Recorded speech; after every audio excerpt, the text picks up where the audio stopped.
Okay, this is Cameron and Bob once again. This is session number 39, and we're looking at page 174 into 175 of my pamphlet, and I'm going to do an opening detour and go back up to 150s, 140s to show my transition. So McLuhan ends with basically for people the satellite, the effects of the satellite. He then in the final years starts talking about computers, and he has a tetrad on the computers. He sees, he's not bad in what he sees coming. But I took it as the computer. He once said there was television, then computer, then satellite. So I took the computer as a stage before the satellite. So I said my innovation was that the effect of the satellite, of the proscenium arch, was to create a hologram. People lived in a hologram, which McLuhan referred to by saying the word makes the market, and largely the word came out of the American presidency. And this would be in the 70s, 80s, and 90s. So then I said this hologram, as it got digitized, which means compressed and miniaturized, the hologram would shrink. So I took the idea that the hologram goes through a homeopathic process, which is a word McLuhan used in mid-50s in one of his Renaissance reviews. He talked about Hollywood using homeopathic means, pretty obscure statement. So I'm seeing the hologram, that was the effect of the satellite, getting tinier and tinier as we get into the increasing power of the digital Android meme. So that's the homeopathic effect on the hologram. So I put together hologram and homeopathy to make holiopathic, which is actually, came up with that in the early 90s, I think, when Carol and I were in New York and we were trying to come up with a name for our new company, our medicine company, which would be based on this device that we had. So I came up with Holiopathic Pharmakia. So I had Holiopathic in my mind and applied it in the mid-90s to my chart in the Android meme. So I want to just show... Don't you have an essay or something with the word homeopathic in the title? Yeah, I have. I think it's my essay on McLuhan that I did for Lance Strait. McLuhan and Homeopathic Quadrophenia, is that what it is? Let's see. I go over there and check it out here. I'm thinking of... you wrote something that kind of bounces around between different places, different times, different personalities, has a lot to do with Dartmouth. That's my diaries. Those are my diaries. Yeah, but there's... yes, but no, at that time, I put together the diaries in the 90s. I largely... would go back into these events and remember. I had a pretty good memory about what was said. I wasn't writing diaries in the 60s, 70s, 80s, I didn't think of myself as that significant. But when I came up with this chart, I said, now I'm significant. Because, at the beginning of the last book of Finnegan's Wake, which is around page 595 or something, 593. It begins with lo, like someone holding up in medieval terms, lo, a magic wand, and behold the chart. Joyce begins with the announcement of a chart in the last book, which becomes the first book in Cycling Back. So, anyways, I always think of that Joyce had a chart in his mind. It was significant to come up with a chart. So in the same time, the mid-90s, I wrote McLuhan and Homeopathic Quadrophenia. And that was Well, actually, I wrote it in 98, 99, because we did the talk at Fordham, the McLuhan Symposium, done by Lance Strait, and then we had to take what we said and put it into an essay. So I made that. That was where I used the word homeopathic, which I had started to use in my chart in 95. So I applied the chart terms to my essay on McLuhan a few years later, 4 years later. Okay, so I have to go back to find the point I want to make. So let's see. On page 146, let's see if that's 146. Yeah, 146. I say the global membrane, in brackets, Android mean phase 1, see above, was the actual hidden ground of the 1960 to 90 period, not the global theater. And it wasn't noticed until the Internet, or information superhighway, was dumped into the brain pan of the super angelic consumer after 1995. Are you there with me? I'm trying to find it. Oh, yeah, you're a bit off. So it might be 173 for 145 for you.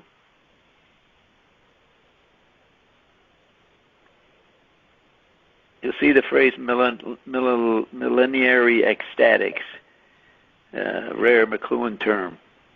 That might stand out as you scan up and down.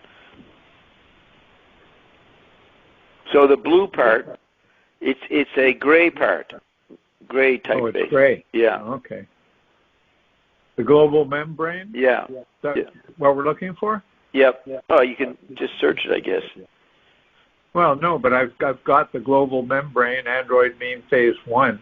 Yes. Yeah, okay. So that's on page 146 for me. Okay. Was the actual hidden ground of the 60-90 period, not the global theater.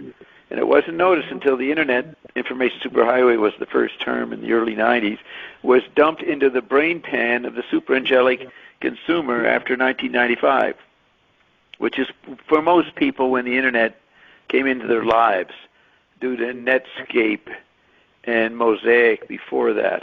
I think 93 was Mosaic, and then Netscape provided the environment for most people in 95, 96.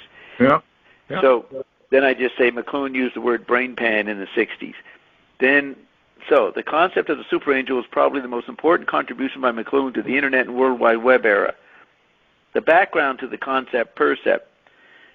McLuhan had met Wyndham Lewis in 43 in the Detroit area, and they spent much of their subsequent conversations discussing the concept of the superhuman. These discussions are presented in Lewis's novel Self-Condemned, 1954, wherein one of the discussants is based on McLuhan, in brackets, Professor Ian McKenzie.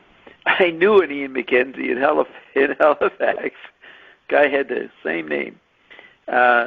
Lewis published 2 more novels in 95, Monster Gay and Malign Fiesta, parts 2 and 3 of his trilogy, The Human Age, begun in 1928, wherein he explored Hollywood as an environment of discarnate angelic humans, which caused the original astral angels to invade and take over the city of angels. See third program in The Human Age, Exploration Magazine, number 8, part 2.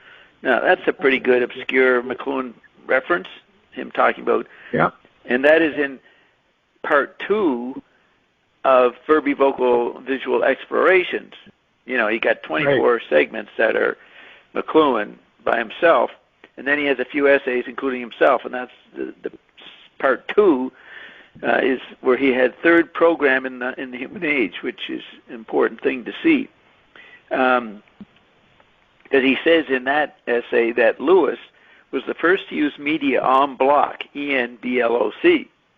And most people thought he would be saying Joyce did that. Now, he did emphasize Joyce in the 60s and not Lewis anymore.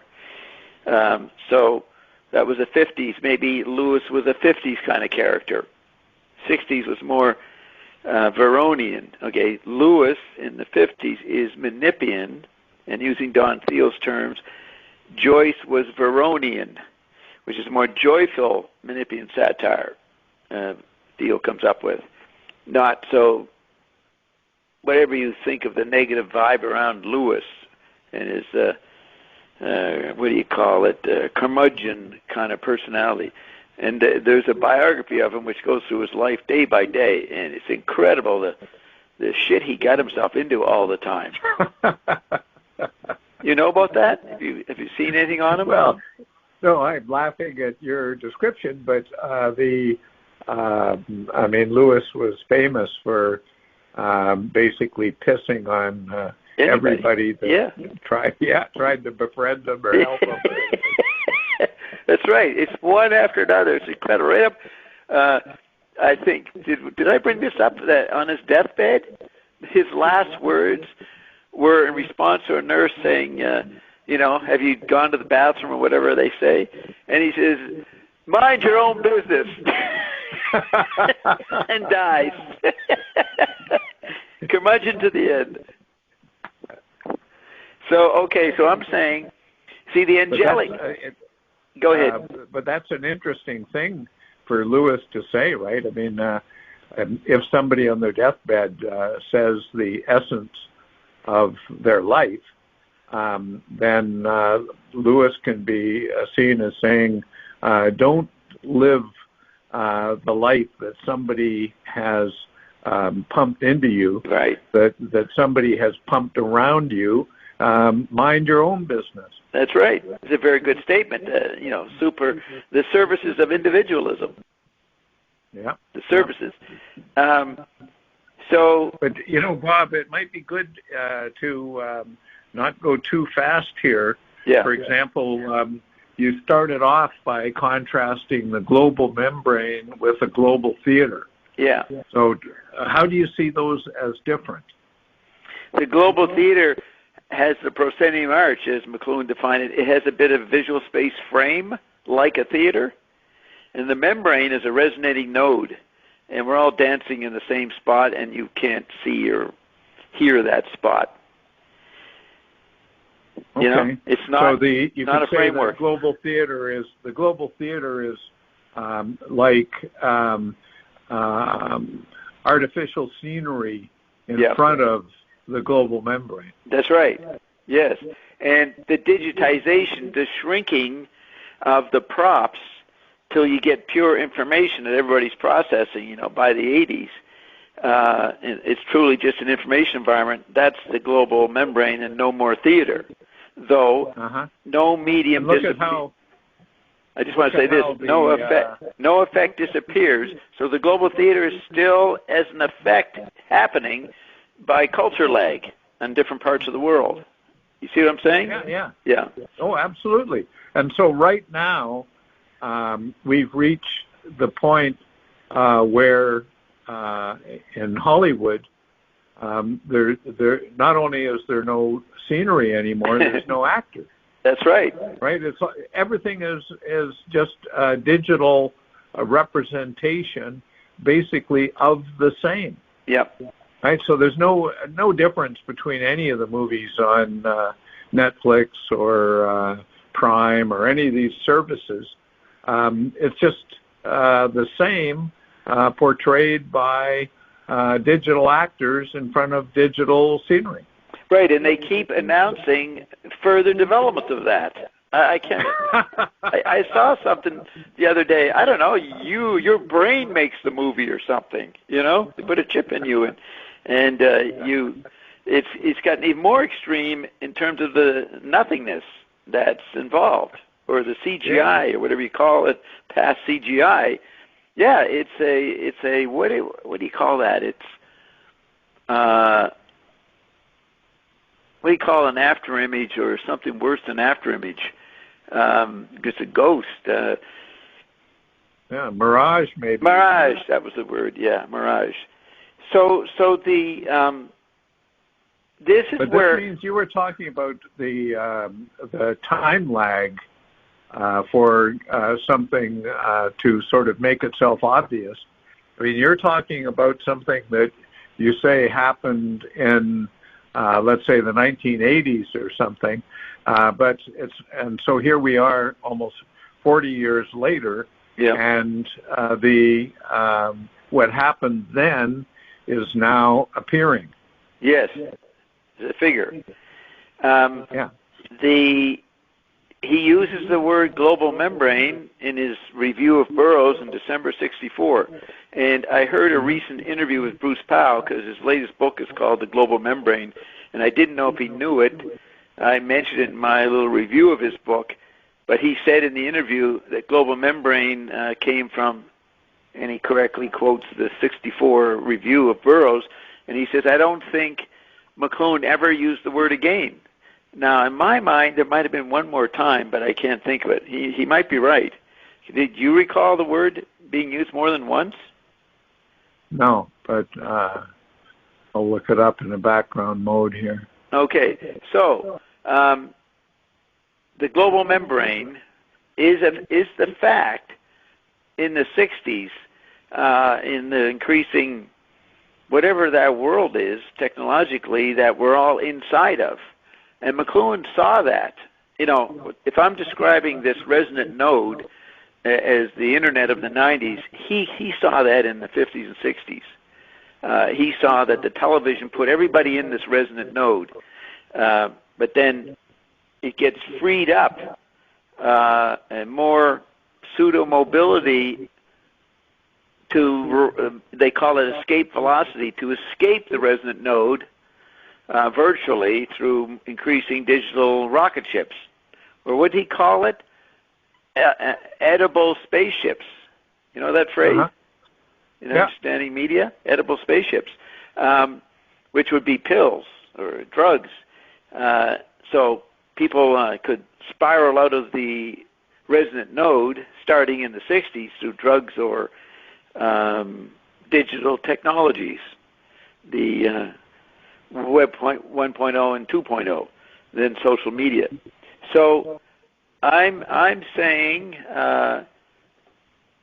you got to go past the global theater to get into the implications of what McLuhan was seeing. And you can say, yes, he saw the global membrane and maybe even the Android meme. So I'm going to try show that he even anticipated the Android meme. So I'm quoting this on page 146, and then the concept of the super angel was probably the most important contribution by McLuhan to the Internet and World Wide Web era. So we were super angels in the global membrane. Then it became figure in the 90s. The background... Let me just interrupt and read a couple sentences here. Electric technology favors not the fragmentary but the integral, not the mechanical but the organic. It had not occurred to Innes that electricity is in effect an extension of the nervous system as a kind of global membrane. That's from the Introduction to Bias of Communication. In '64? Yeah, same year. Yeah. Okay, so that was common for McLuhan to, when he got an idea, he would repeat it in different writings at the same time. Yeah, for about 6 months, you'd get the same stuff in different articles and that. Okay, that's great. So you found that case. That's probably the earliest, right? Probably doesn't happen before then. But he may have used it in the 70s. That's what I was wondering. Are you able to scan your whole archive? Well, but I don't see anything. I see only those two from 1964 for global membrane. It's amazing. I forgot about that or didn't notice it. It's in his four... Well, you sort of knew about it because you mentioned that in regard to Powell that... No, I know about that. I know about Nation magazine, December '64. I have no memory of it being in the Introduction to Bias of Communication, which was reprinted in '64, and McLuhan did the foreword to it, right? That's what you're quoting. Right. And did the intro. Yeah, which I haven't read that in a long time, but I didn't know global membrane was in that. You said before that you thought there was another mention of the global membrane aside from Burroughs. And I'm thinking of later. Not the same year. Mm-hmm. You were half right. Yeah, I was half right. There was another one. It was right next door. Correct. Do you have an idea when he wrote the foreword? When he wrote it? Yeah, in '64 for the Innis reprint. No, but oftentimes when McLuhan was asked to write a foreword or an introduction, he would go into his notes and see what he already had right. from the past. Yeah. And so you never know if people think that you can date stuff in McLuhan from the date it's published, they're mistaken. Yeah. It doesn't work like that. Many of his writings are sort of compendia of stuff that he had written, had dictated, and then just sort of slammed together when something was needed. Yeah, and he would artfully add a new wrinkle for only that article. And then the next article, you might find another. There'd be the general repeat of his themes, but then there would be some little twist or wrinkle or nuance, and they would be only in that article. You'd never see him say that thing again. And there'd be another wrinkle in the next article from different. Right, and that's more or less what he called thinking. So this process of writing that we're talking about is analogous to McLuhan's fondness for talking, because in both cases, you're basically saying stuff that everybody already knows, but something can click in the process of doing it. Yeah. And so McLuhan wrote as a kind of conversation with himself. Yeah. Did you say painting? I thought you said he was painting. I don't know what you said then. You just thinking. Thinking. Right. Okay. Yeah. It was his thinking. Yes. It was his process. Yeah. Maybe he was the first thinking out loud guy. He said, "I don't know what I think until I say it," and nobody really said that before, I don't think. But in an information interviewing world of radio and TV conversational thing going on, his thinking was the appropriate style for that period, the appropriate art for that medium, for that era. And now again, it's appearing to everybody as something obvious that was going on with him. This is 60 years ago. Yeah. And that is that everybody's locked in a bubble, and these bubbles are sort of bouncing off each other, but there's no communication going on. And one of the problems that McLuhan had was that people often got the sense that he wasn't talking to them, he was talking to himself. Yeah, and, I saw that. So then people would get their back up and would react against that. Yeah. And they wouldn't be able to hear what was actually going on with him. That's right. There was probably never a man who said the same thing so many times in the world of ideas. I once, in '74, dropped into his office in July, and he was lecturing Barry Nevitt.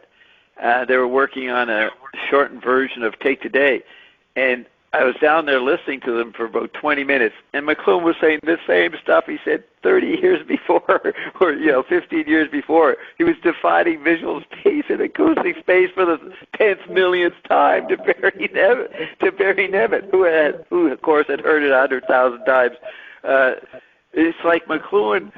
It was his vision, what he was seeing, what he was trying to describe was so tasty to him, it wasn't a problem to keep eating it again by talking it, Right.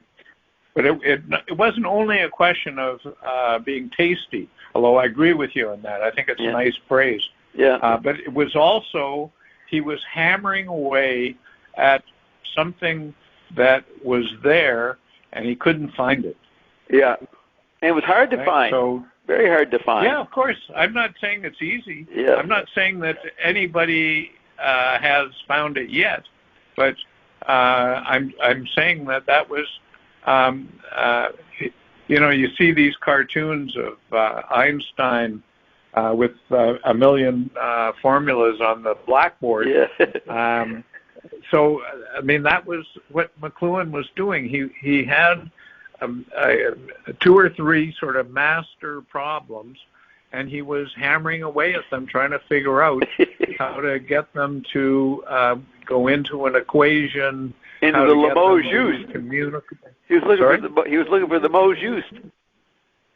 Yeah. M-O-T-J-U-S-T-E. Yeah. The right word. I'm prompted to say that people would get stimulated by this process, this hammering, and they would get ideas from it, and they thought they understood him.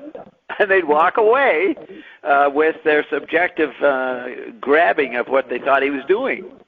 Right. And so he was the great communicator, or he was the non-great communicator. But some people would be puzzled, but it was amazing how much that process of drilling and repetition inspired people. What he said probably was so broad that people fell into it, fell into the rabbit hole of the idea, and then found ways to get their way out of it, and that was new thinking for them. You get me? I guess so.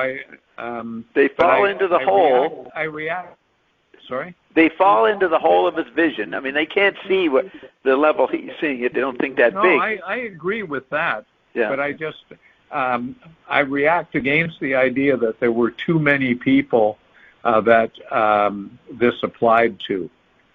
Probably in the whole world, there were 20 people who were inspired by McLuhan in the sense you're talking about.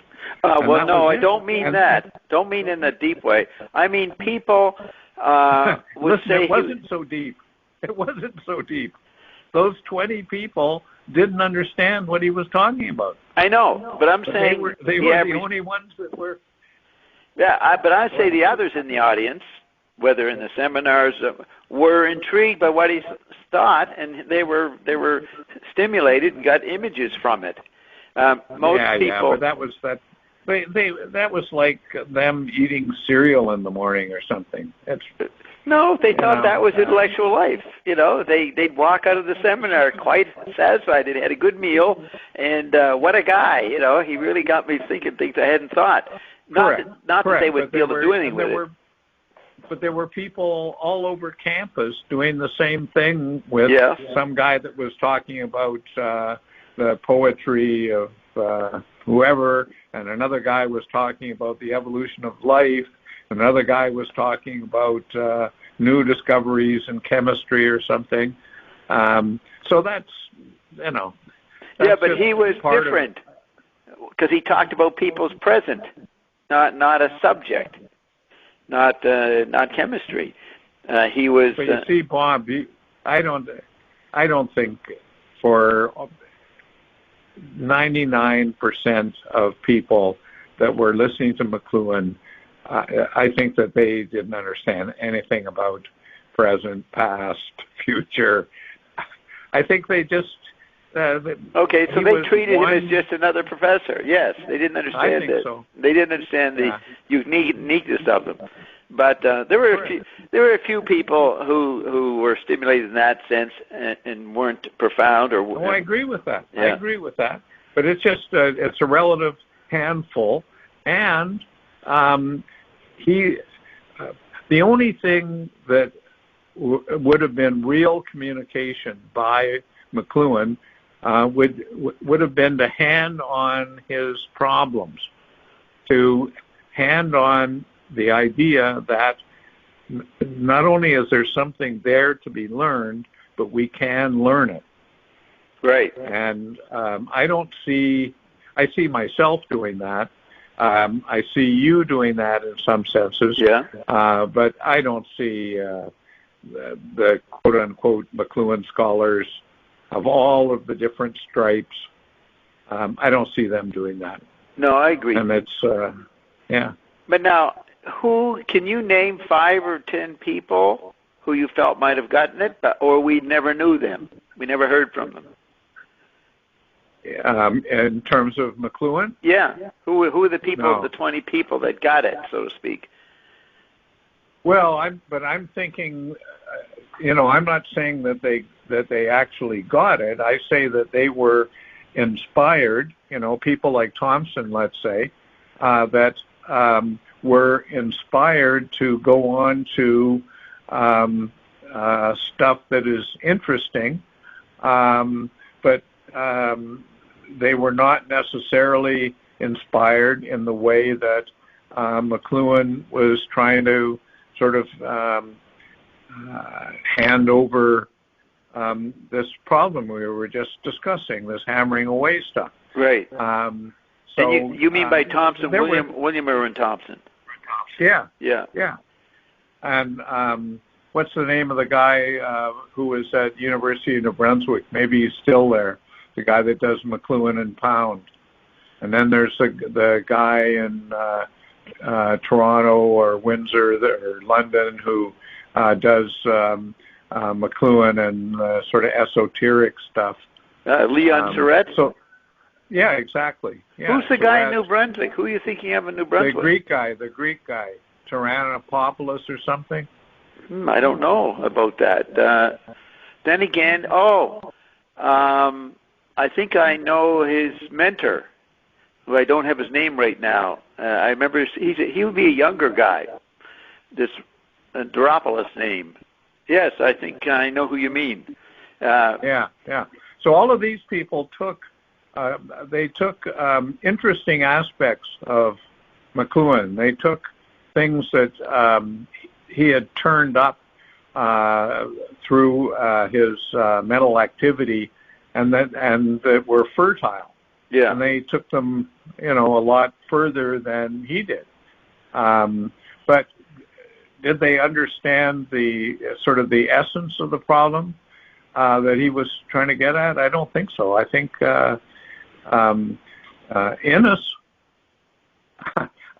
Innes, before he died, Innes starting in maybe 1947 or something like this, he understood. Innes and McLuhan had very good dialogue, I believe. Did you ever hear my interview with Leon Surratt? No. Oh, you got to hear that. You go to I'd be interested in that. Yeah, you go to Dobbstown.com, small page, and in the middle it says wiretaps, the middle column, and there's a whole vertical list of names. So just scroll down till you get to Leon Surratt. Now, he was a student of McLuhan's in '62 and that, right when McLuhan sort of started to get noticed. And so Leon and his friends in the class, McLuhan was normal for them. And they were shocked to see that the world thought it was significant what he was saying. And then he started to get into the media. He said it was quite weird for them because they didn't see McLuhan on that level, maybe because they were too young and they weren't getting it. But anyways, in the interview, at some point near the end, I say what I think McLuhan meant, okay? I couldn't say what it was, but I thought I was defining some basic McLuhan. He says, "Where'd you get that idea?" Yeah. I said, "That's McLuhan." He says, "I've never heard of that. That's ridiculous. Hey, what? You're crazy." Yeah. So I thought, holy cow. Yeah. But he did. Let me make sure I understand what you were saying in terms of the reference. You said, did you say Bobstown.net? Oh, no, Dobbs, Dobbs. Dobbs. Yeah. Dobbstown.com. Yeah. Oh, .com, okay. Yeah.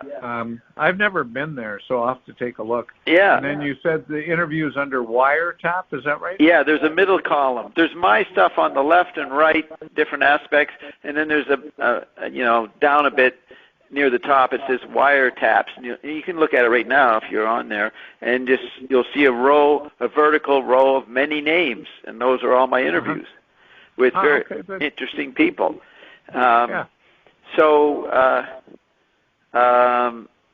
Surratt's an example of someone who gets McLuhan's issue or something, and is not repeating McLuhan. He's applying it to his own studies of Pound and the esoteric occult stuff that he was interested in. Yeah, exactly. Yeah, exactly. So you have a kind of a panorama is opened, and McLuhan was mostly interested just in opening it, takes a quick sniff, and decides that that's not going to lead him where he wants to go. Yeah. But somebody else looks at this panorama and they say, holy smokes, there's a whole continent there to be explored.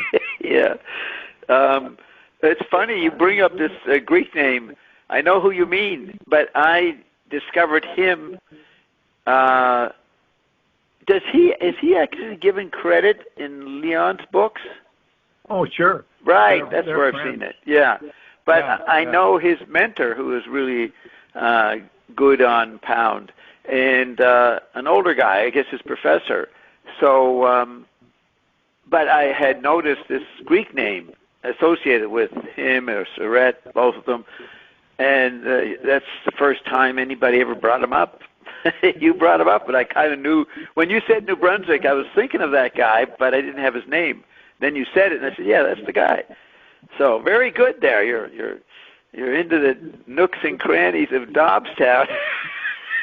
We've taken you've come into certain hidden crevices of my reality, my landscape of McLuhan.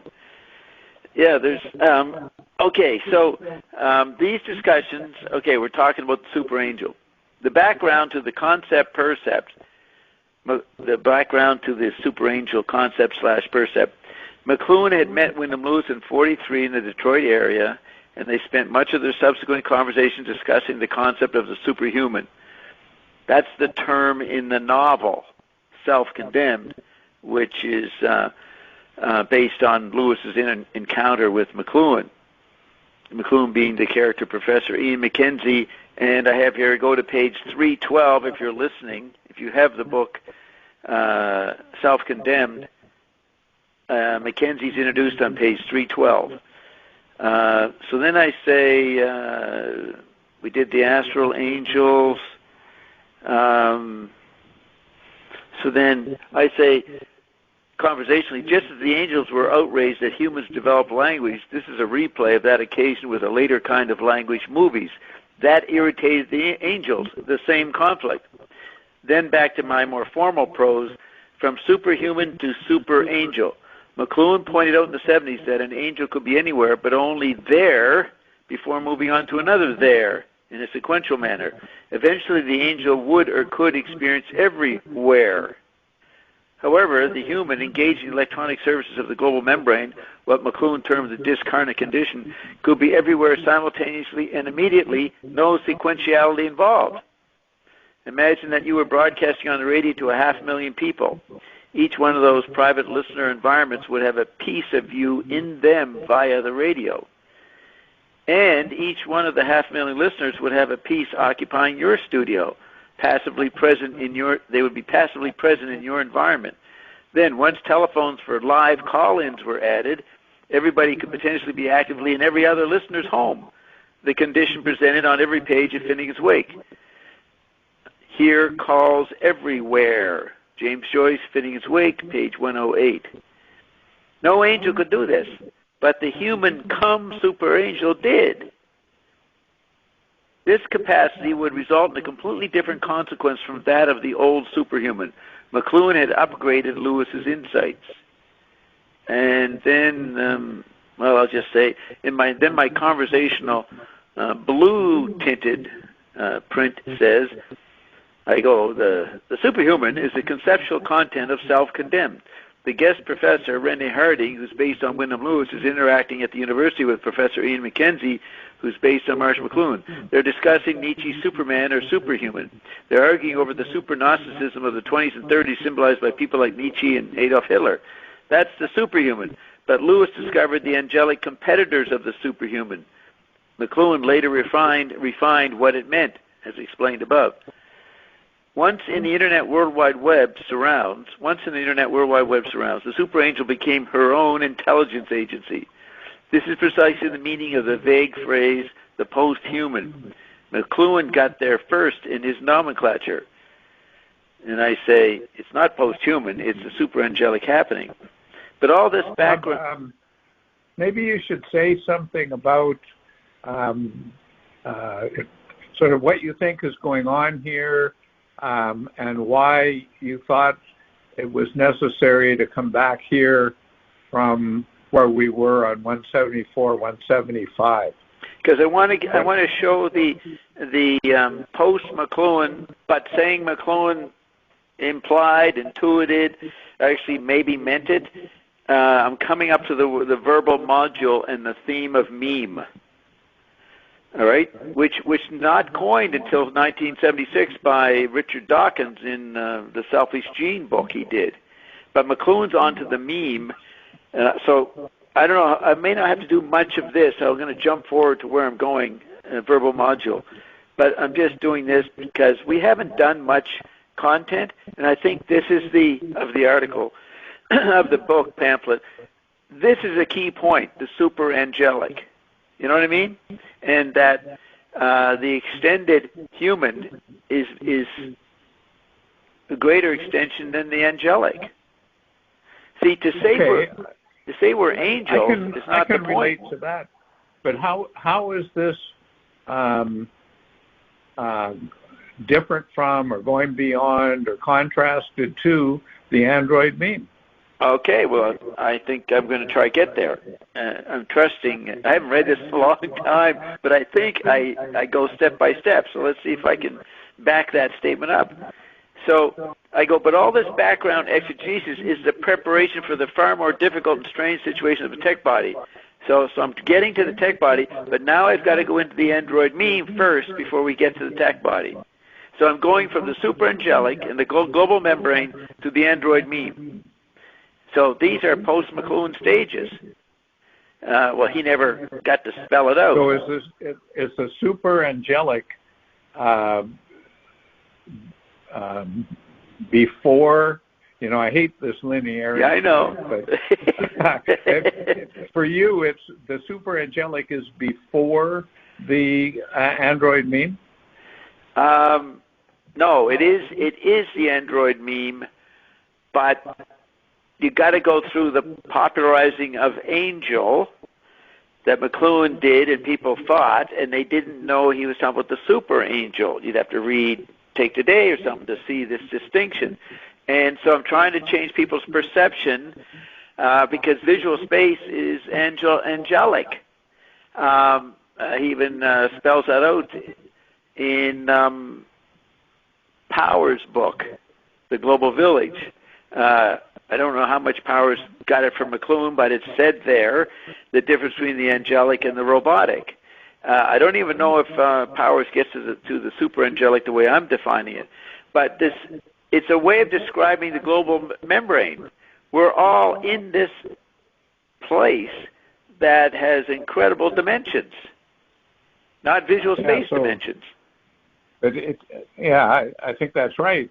So that problematizes use of the word in. Which right? word? You can't say we're in. Oh, yeah, right. No, I agree. Yeah. Yeah. So maybe we're in, the usual place if I got to use words to talk to you. But, right. That's my best alibi. I use it all the time. Yeah. But the thing is, I am going rearview mirror trying to explain the cul-de-sac. Right. So what the hell? Apparently people get something out of it. So I just try to contribute to the community. Okay, be useful. Remember, McLuhan once said that Moses, looked around. Was it Moses? Pretty sure it was Moses. He had the dilemma of making himself useful to the Pharaoh. I like that. McLuhan, after World War II, or when would that be? Yeah, in 39-40 when he graduated, got his PhD, he then had to make himself useful, right? He had to find a role. So I always thought that was funny. You're up against the Pharaoh. And in the Burroughs article, he talks about the pharaonic Egyptian nature of the 20th century. It's been retrieved by the electronic. So I'm not going far from... So that he was very much influenced by Joyce in that. Yeah. Right. He was conscious of Joyce continually bringing up Egypt and the pharaonic and all this stuff in Finnegan's Wake. That's right. Okay, and I have a quote here. This is by Croker. Listen to this quote from a 2012 book, Body Drift, and I'm thinking of my 5 bodies, so I welcome that title, and then it's a commentary on, I guess, feminist postmoderns, Butler, Hales, and Haraway. So look what he says.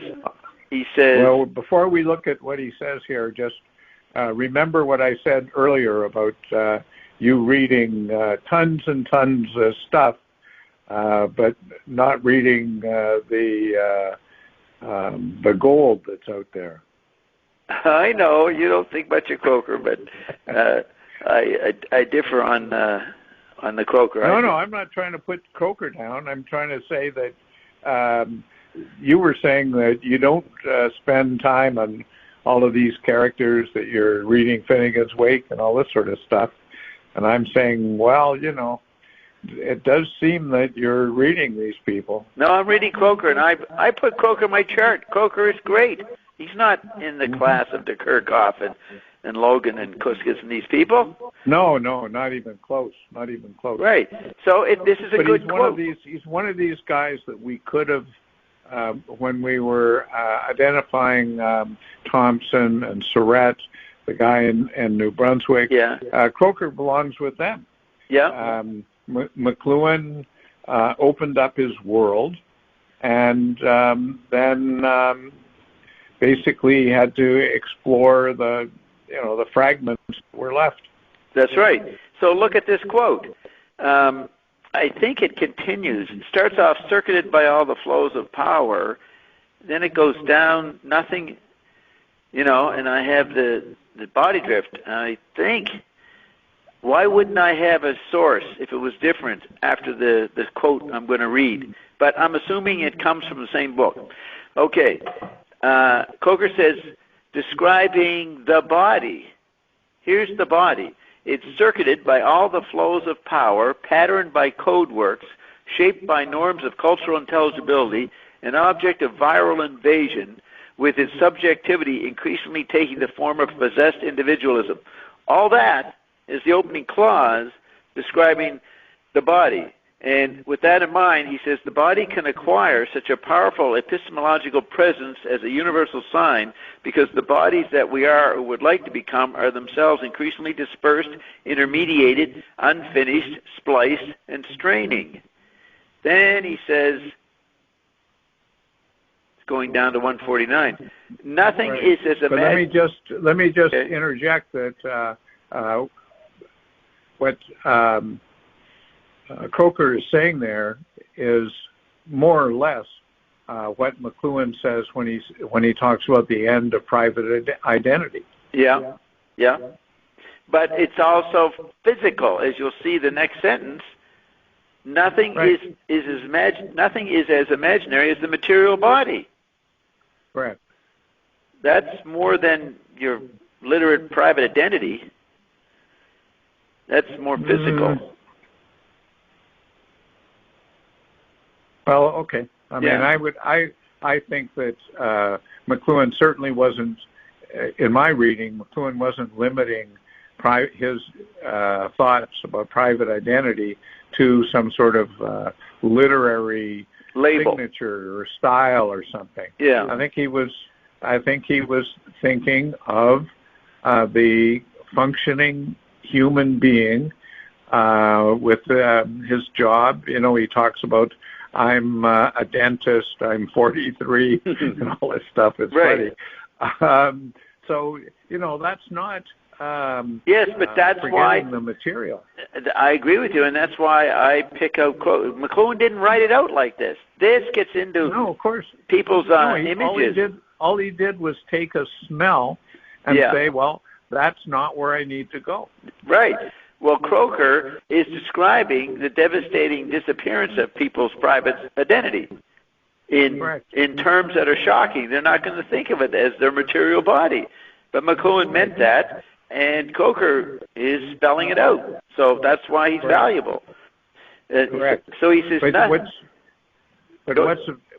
the single most interesting thing about McLuhan is that he saw what Croker was talking about here, but thought it was entirely possible to be Catholic at the same time.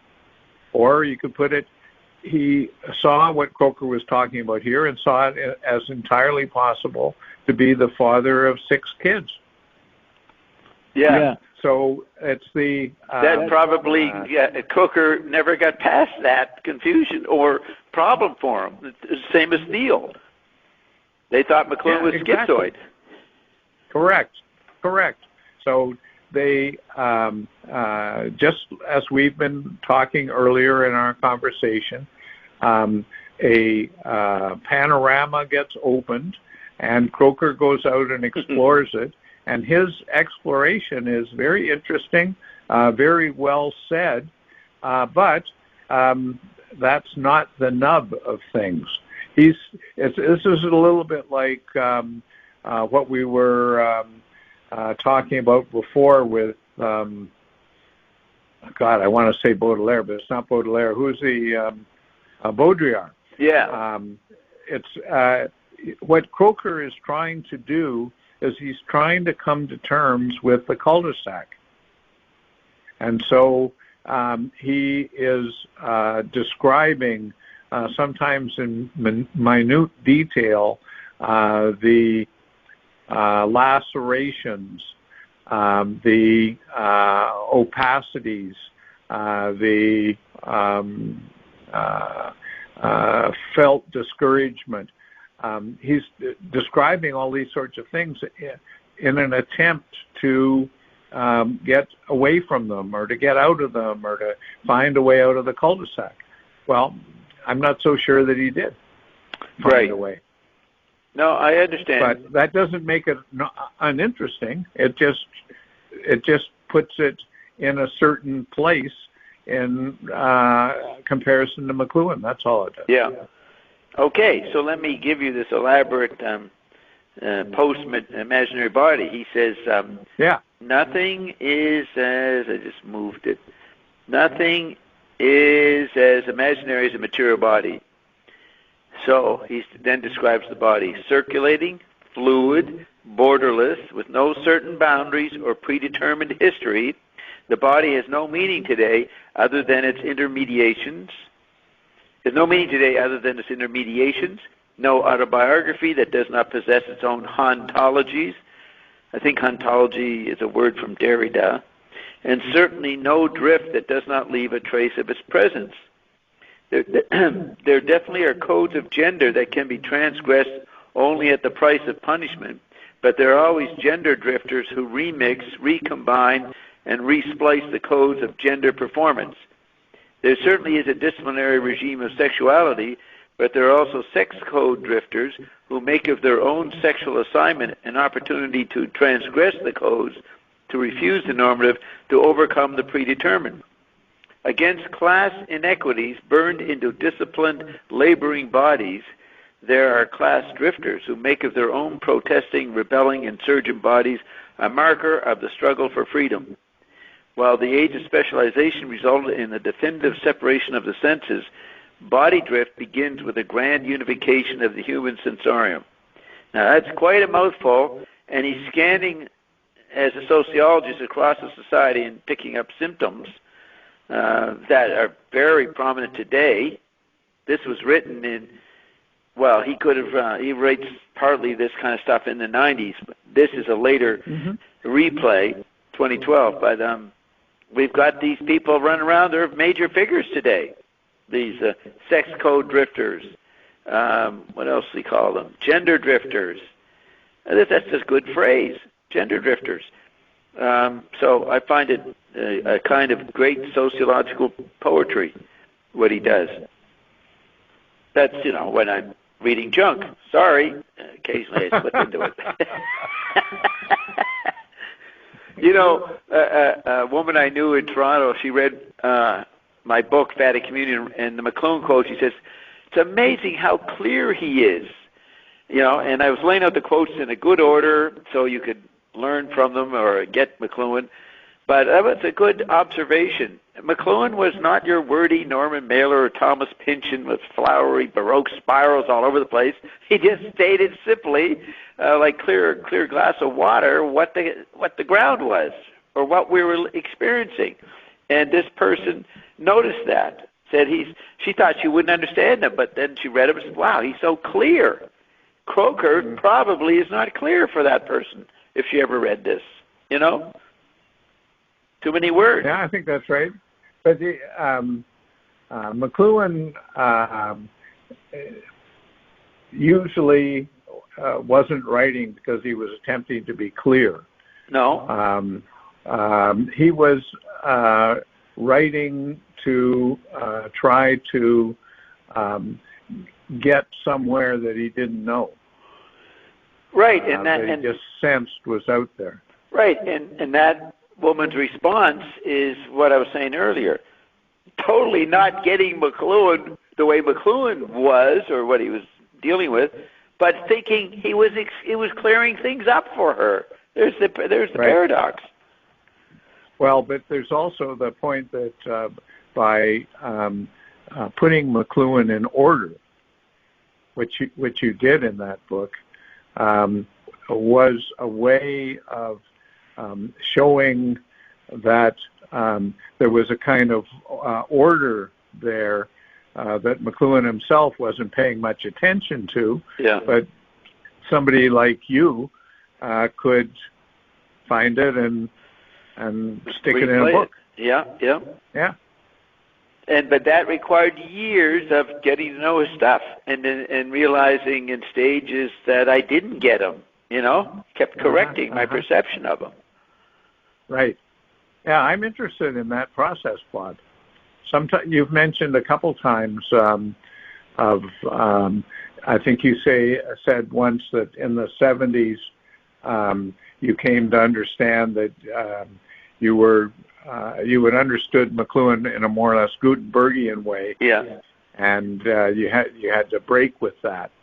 And the whole idea of people thinking against themselves is something that's very important for anybody that wants to understand McLuhan, for sure. Right. It helped moving to Toronto and hanging out with McLuhan. That really helped to realize that it was way different from what I thought the books were telling me, you know? Then later, I then could go back to books and see the McLuhan that I had discovered in person. But I wanted to say, I can go back and remember reading Understanding Media in the mid-'60s, and it's so blurred in my memory that I was hallucinating on the book. I was projecting wildly what I thought I wanted or what I thought should be or some ridiculous users of content. Right. I had no clue what he was talking about, but I thought I was learning something and then getting it. And I would try to explain to people, and they wouldn't know what the hell I was talking about, and I didn't know what I was talking about. But I thought I did. But you're talking there for every man. Yeah. That's true of me. Yeah. When I first encountered McLuhan in the 60s, I got all of his books were then available and read them and thought that I understood most of it. And I didn't understand anything, basically. Yeah. And what was I going to say? I would keep going back and looking at the books. Since I was traveling a lot, we moved a lot, I didn't have much of a library to take with me, but I had some basic McLuhan books that came with me all the time. And I go back and look at a book, after not looking at it for, like Culture's Our Business, haven't looked at it for 2 years, and I start looking at it, holy shit, I don't recognize any of this stuff. This is all incredible. This is amazing. Look what's in this book, And I'd keep re-delighting myself with discovery, and I didn't bother buying other books. I could just work with the McLuhan, jump from book to book, and it'd always be new. So I didn't understand why other people didn't get that. Most people read a little, thought they got it, moved on, and then they create the lousy world we have today because they didn't read it enough, so to speak. Mm-hmm, mm-hmm. But what you're saying, I think, is that the key to McLuhan are certain problems that can be thought about forever. Yeah. And there isn't any getting to the bottom of them. They're limitless in their implication. And what McLuhan would have us do is understand something about the nature of those problems and the confidence it takes to engage them. Yeah. Yeah, well said. What was I thinking? Because I studied the occult also in the 50s and 60s, I didn't know it, but that was what McLuhan was working with. And I used to think that McLuhan was explaining the occult, but he didn't know it because I didn't know his background yet. I hadn't read Interior Landscape, I don't think. And so I thought I was making the this gives me words to clarify what the occult was talking about, because the occult I studied talked about the stages of apprehension and the 7 levels of development of the senses and then beyond the senses. So what his discovery was to find out when I got to Interior Landscape, wow, he's talking about the occult stuff. And then they found out from Theo that that's what they did. So it's a marvel getting to understand someone who is pretty profound.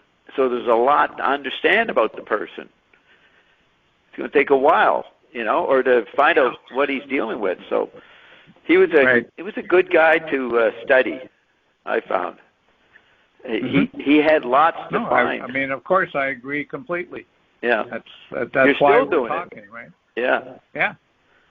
And when I'm reading Finnegans Wake, I'm reading McLuhan, or vice versa. So I used to drive the Finnegans Wake people in New York in the Finnegans Wake Society crazy. I kept mentioning McLuhan on this and that. They didn't. Who the hell? Will you shut up? I don't want to hear about this McLuhan guy. We're doing James Joyce. It was funny. That's the story of your life, Bob. That's right. Yeah, I went on the radio, outraged Toronto people. Why are you mentioning this guy? Okay, so... Tell me, just while it's on my mind here, how many copies of Finnegans Wake did McLuhan work with? He had 4. I copied 3 of them. And then there was the old paperback, and there wasn't much in it, not much annotation. So basically it's 3. But there was 4. And you have those? Yes, I Nelson one weekend. This really pissed off Eric because he was helping her, and I was in the background helping Nelson, and Mary was around, and she knew what we were doing for her mother, who was trying to get the McLuhan program at the U of T removed from the U of T. She didn't like what Derek was doing with it, and Derek had not hired Eric or used Eric in any way. She didn't like that. But Eric wasn't around so much, so Nelson did all the work and lobbying. So one weekend, he was at her home, and he saw the 3 Finnegans Wakes, piled up, and I think he asked, could I borrow these? And she's, yeah, take them for the weekend. Or I don't think she said, oh, you would look at this. You should look at these. I think he noticed them. So this Friday afternoon, and I'm home, I get a knock on the door, and there's Nelson with these 3 books, 3 piled up big books. And he says, here, Bob, Xerox them, and I need them Monday morning. So I said, okay, and then I started to look and begin to intuit what the hell I was holding. It's like someone handed me $1 billion worth of gold, for fuck's sake. I said, holy cow. So immediately, Nelson took off. He had a family, he had to get home. So I went around the corner to the Xerox guy, who I'd done a lot of Xeroxing, and I said, I'm going to be here all weekend. Can you help me? And he said, sure. So I Xeroxed it all for 3 days. Friday night, Saturday, and Sunday, all day Sunday, and maybe even a bit on Monday. So it was incredible doing that. And you have you have all those copies, right? Yeah, all those pages, and I had to make extra copies for Nelson. He also had the bias of communication and the skeleton key. And he said, "Here, Bob, you take the skeleton key. I'll take the bias of communication." But I Xeroxed the bias of communication and the annotations, and gave it back to Nelson. And when we found out years later that Eric was outraged, he found out somehow that weekend the books weren't there. Where are they? Oh, I lent them to Nelson, and he was outraged about that. But he didn't have a case. He liked to say later we stole them or something stupid. He didn't have a case. No, Nelson had done a lot for Mrs. McLuhan, and that was her award or payment for it. You know what I mean, or appreciation. So I lucked out by being part of it. And so I thought earlier you said that he had just been lent the books. He was actually given the books? As far as I understand, he could keep the bias of communication, and I could keep the skeleton key. Uh-huh. And what about the copies of the Wake? Oh no, we had to return those books on Monday. Yeah, that's what I thought. Yeah, okay. But I think Nelson got them to Corinne. Yes, Nelson came by Monday noon hour or something. I gave them to him. Really thanked him for it, and then he came back later, and I gave him copies of stuff for him because I had to make him some copies. He wasn't that interested in the Finney's Wake; he didn't want all that. But I had to give him a copy of Skeleton Key, and right now, I think I have Skeleton Key upstairs in the safe. The book, pretty sure, but I haven't looked at it in a long time. I have a Xerox of the bias of communication, and I gave back to Nelson, and I assume he still has it. And I know that Eric would have been outraged when he discovered that they didn't have the bias of communication anymore. I don't know if he discussed it with his mother, but he later told people that we stole stuff, and that wasn't true. So it's not, if he wants to make a case out of it, or anybody else in the family, I don't think they're going to get very far with it. I probably would give, if they made a big problem out of it, I'd give them back the Skeleton Key because I've got the Xerox, and it's kind of minor. The Xeroxing of the Finnegan's Wake with all that annotation is what's important. Mm-hmm. Mm-hmm. And I've got a Xerox of the bias of communication annotation, so I don't need the books. Yeah, yeah. And the book is obsolete?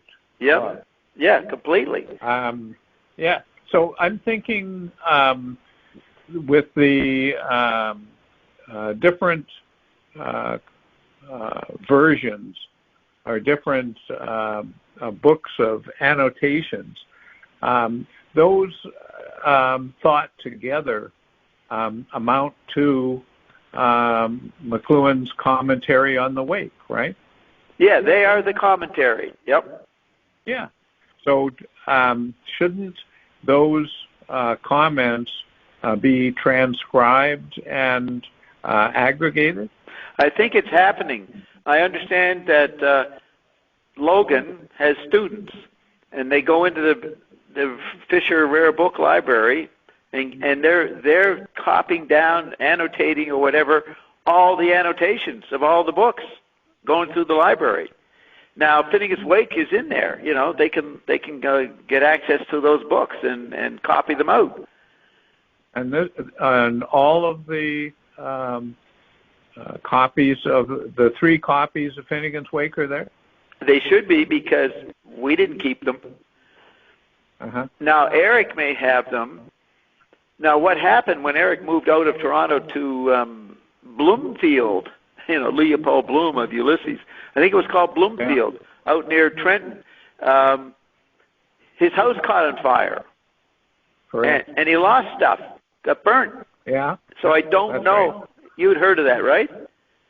Yeah, yeah. Yeah, so I don't know what he lost. In the middle of 90s. Yeah. Yeah. So I don't know. Maybe the Finney's Wake. I saw them. I saw one or something. See, I went to the what is it? The Ford book, and then the special part is called the Tom Fisher. the Fisher Rare Book Library or something. I went in there and looked at the McLuhan inventory and Xeroxed a couple things, but I noticed Spinning His Wake was in there, at least one copy. Don't know if I saw more than one. Not much sticks in my head about it, so it couldn't have been a problem. If I had noticed there was only one, and where were the other two, I would have remembered that. But I have no memory, so I think it was okay. They had the three. You know, it would just flow over my memory. It wouldn't be a big issue to remember. It wouldn't be a mistake, so to speak. So because I don't have any aggravated thought about it, I think they had all three. So I think that's all right. Well, I think that's great what Logan's doing. If he's doing it, is going through. Yeah, if he's doing it, and if they are doing it competently, then that would be great. Yeah. I think that the extent of McLuhan's comments on the Wake, taken over the 3 volumes, would be quite surprising to people. Yeah. You know, what I noticed in Skeleton Key, which was sparsely annotated compared to the Finnegan's Wake volumes, is that he has a note at the beginning. He says, Campbell misses the role of the prank queen, which was, for McLuhan, the phonetic alphabet, and, of course, the effects of the alphabet. You know, Campbell and them didn't get that. And that's the main statement at the beginning of the book. That's like his summation. He misses the role of the prank queen, which is a very good thing to know, that McLuhan thought that about the prank queen, because, you know, it's an important story in Finnegan's Wake and a mystery for a lot of people. And to find the sentence where he defines what he thinks it means is a great find. And yep. I met Campbell in '79. There was a conference at the University of Toronto. Bucky Fuller was invited, McLuhan was invited, Campbell and a lot of people. And I tried to talk to Campbell about McLuhan. I didn't know, I didn't know about Skeleton Key and McLuhan's copy yet. And he was very irritated. He wouldn't talk about McLuhan. And so it didn't go anywhere. He definitely didn't want to talk about it. Years later, maybe in the Skeleton Key, was a letter by Eric to Campbell, or Campbell to Eric. Can't remember right now. I think I have it.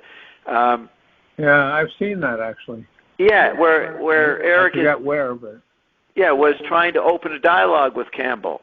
Basically infiltrate him and then propagate him and get him to wake up. It was the McLuhan agenda, but it was an opener, and I don't think Campbell responded to it. Yeah, I vaguely remember that. It seemed to me that it was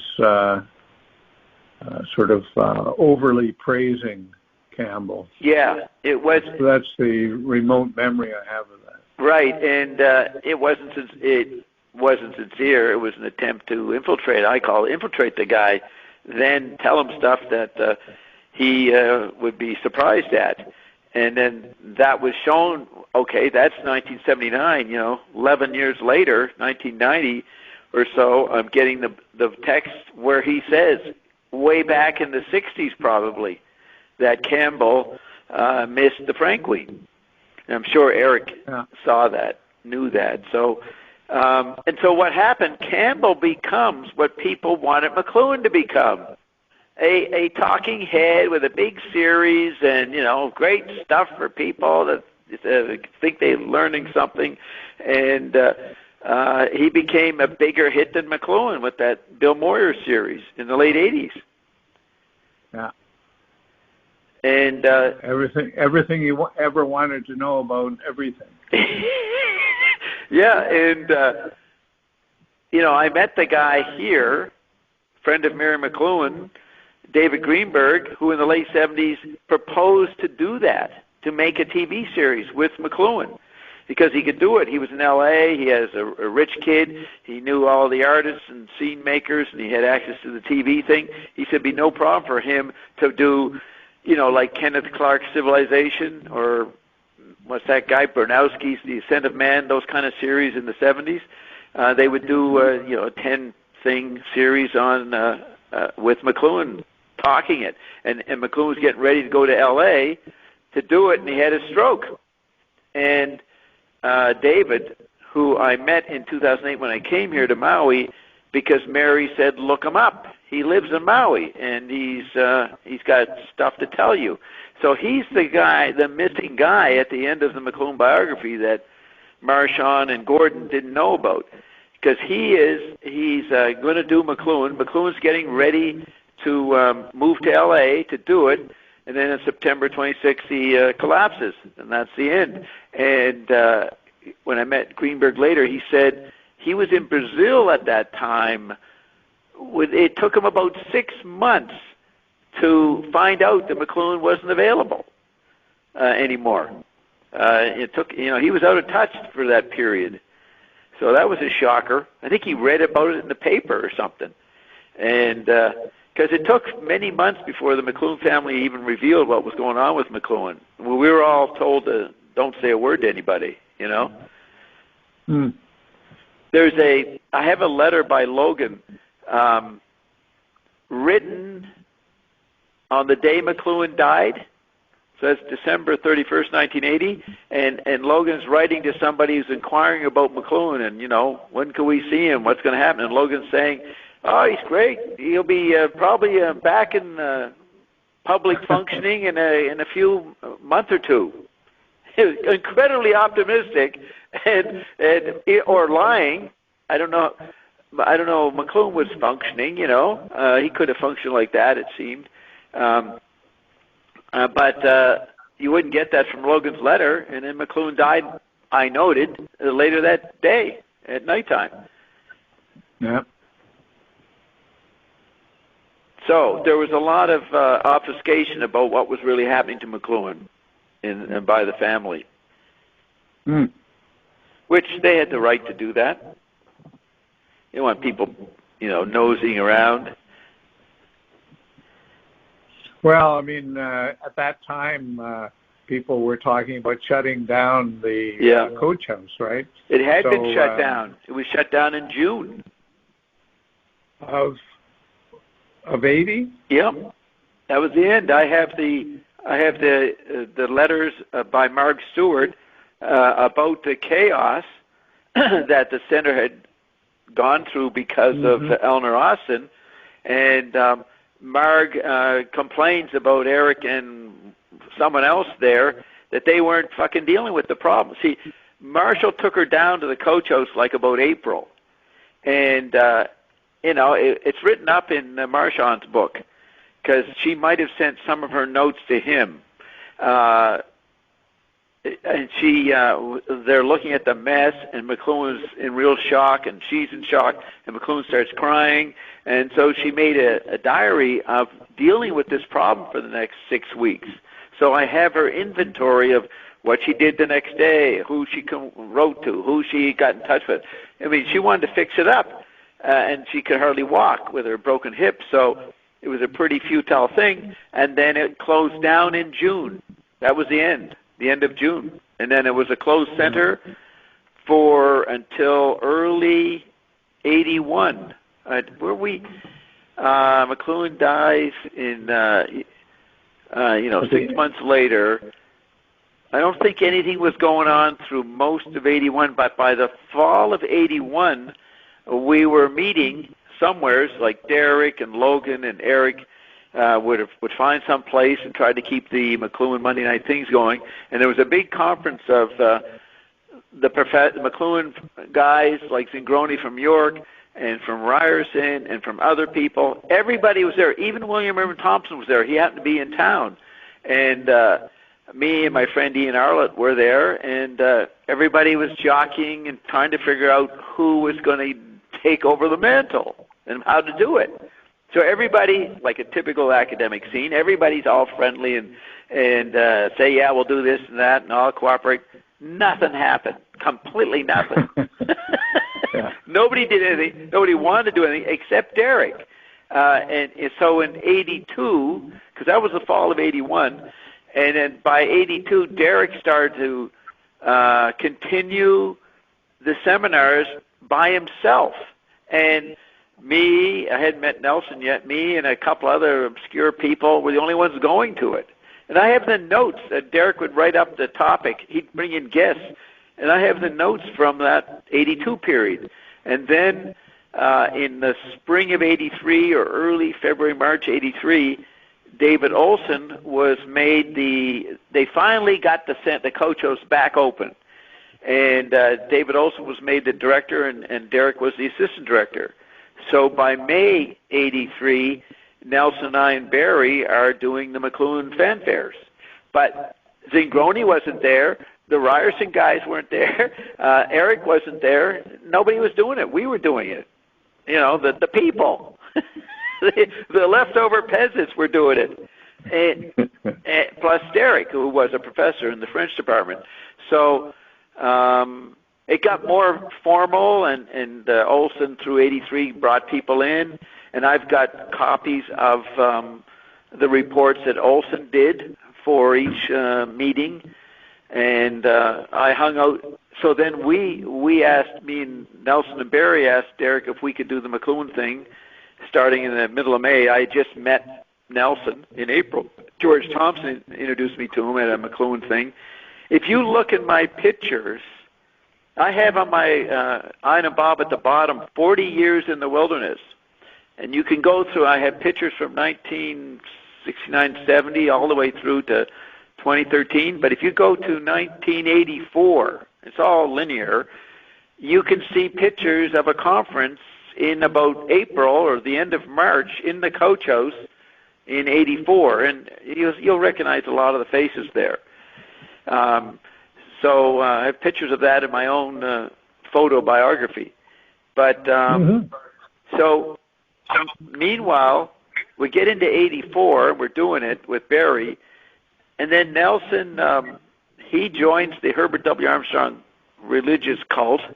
The world, they used to be on, Garner Ted Armstrong used to be on the radio, and his father ran it. Who was that? Nelson. Nelson was Jewish, and he converted to Catholicism under McLuhan's influence in the late 70s. And then he had another identity crisis in the early 80s, and after McLuhan died, and so he went into Herbert Armstrong. And those guys say the Vatican is part of the beast. So when he saw Derek on TV, when the Pope, the traveling Pope, with John Paul I, when he came through, the second, I guess, when the guy who traveled for years, got it out there. He came through Toronto in March or April '84, and Nelson saw him on TV. Derek was the guy explaining the Pope to the CBC crew, and Nelson was shocked that Derek was working for the Antichrist, so he refused to do the fucking seminar anymore. He wouldn't go to the coach house. He dumped it all. And so that's right when me and Bob Marshall were starting to get on the radio, just after that. And so I got involved with CKLN. And then I brought Nelson back on, and he was part of our radio stuff. And I don't know if you heard them. I could send you a link to us doing McLuhan on CKLN in November 84. We did an hour. We played our recordings and stuff. So we did a lot of McLuhan on CKLN. You know what I mean? And that was when nobody gave a damn. I've heard that. I've heard that show. Okay. And let's see. And then we got involved with Mary and Mrs. McLuhan, and it expanded. But Mary, was Mary in Toronto? I don't know. So. No. She'd been living in California since 65, 66. Yeah. Yeah. So how did you get involved with her? Well, she would come back, and once we were involved with Mrs. McLuhan in the late 80s, Mary would come back, once or twice a year, and I had met Mary in 76, so she knew me, 77, fall of 77 in California. She knew me, but I don't know what she knew of Nelson, but she heard about Nelson from her mother, so about 89, 90, she came back, And one day Nelson told me, because I just lived up the street from Witcher Park, told me to come down to the house because he was there. He wanted me to meet somebody. So I went down there, and there was Mary, and then I reminded Mary, that who I was, and then she said, oh, yeah, I remember you, blah, blah, blah. So that started our thing, and we kind of started a center, a consulting thing.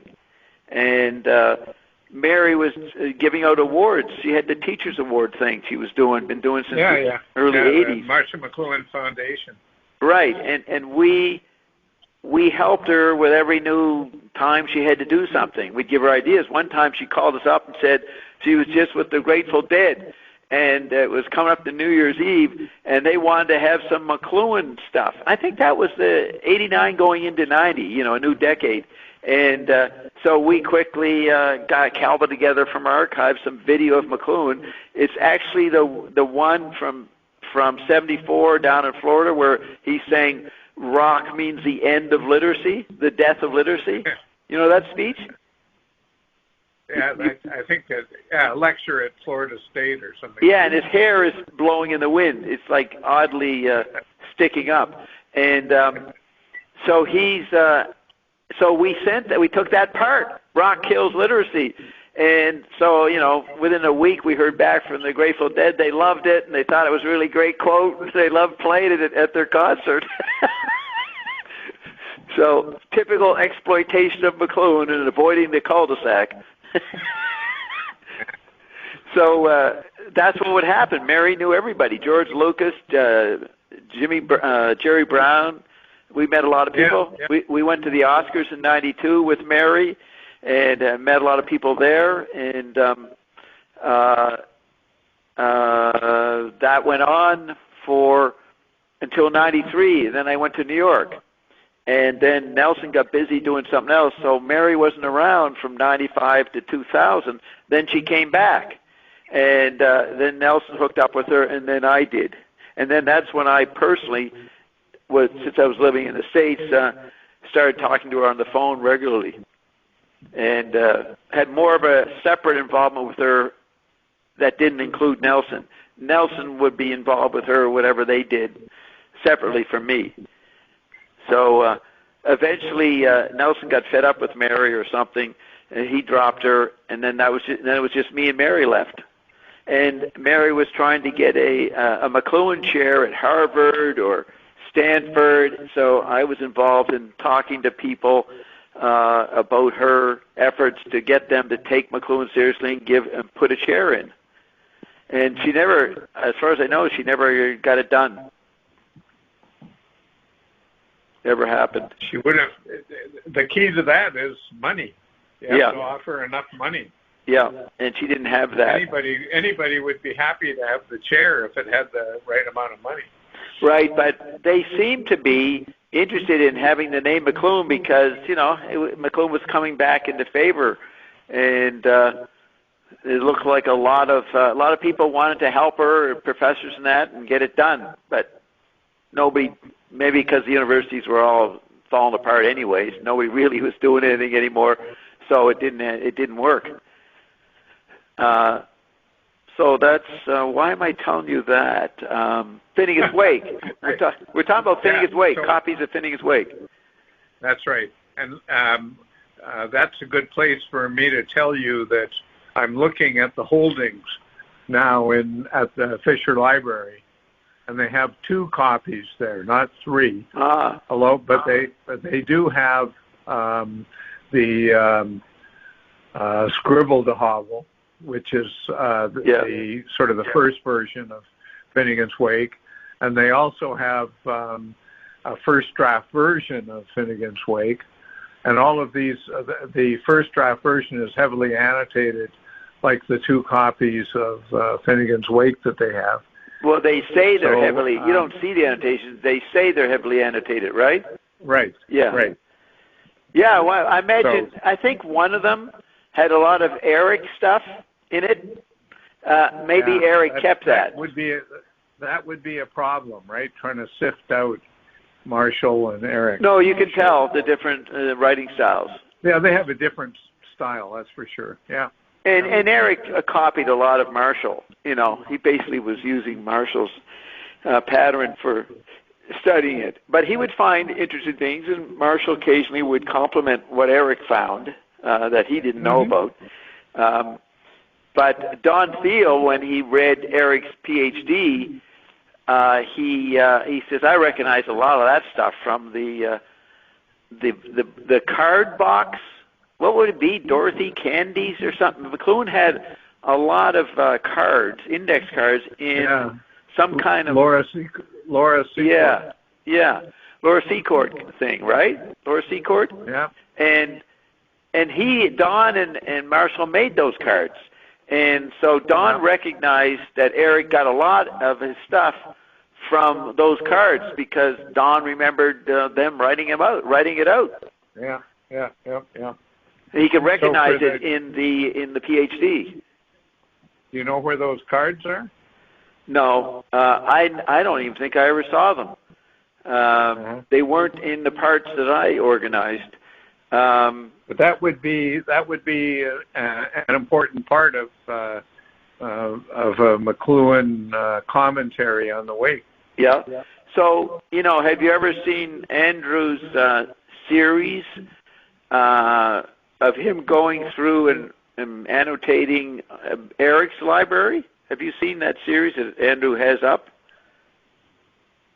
Yeah, I've only watched a couple of them. Right, but you get to see the library, and that's Eric's library plus a lot of the McLuhan library that he had, that he kept. Right. Yeah. Right. So you get to see what it is. You know, if you keep looking, Andrew shows you different parts of it, so you get to get a whiff. Here's another example, Bob. You got time to do everything except my blog. That's right. I know all what you think. I talk to you every 2 weeks. You know, I know what you think. Yeah. No, but I do want to read more detail. So I'll get to it.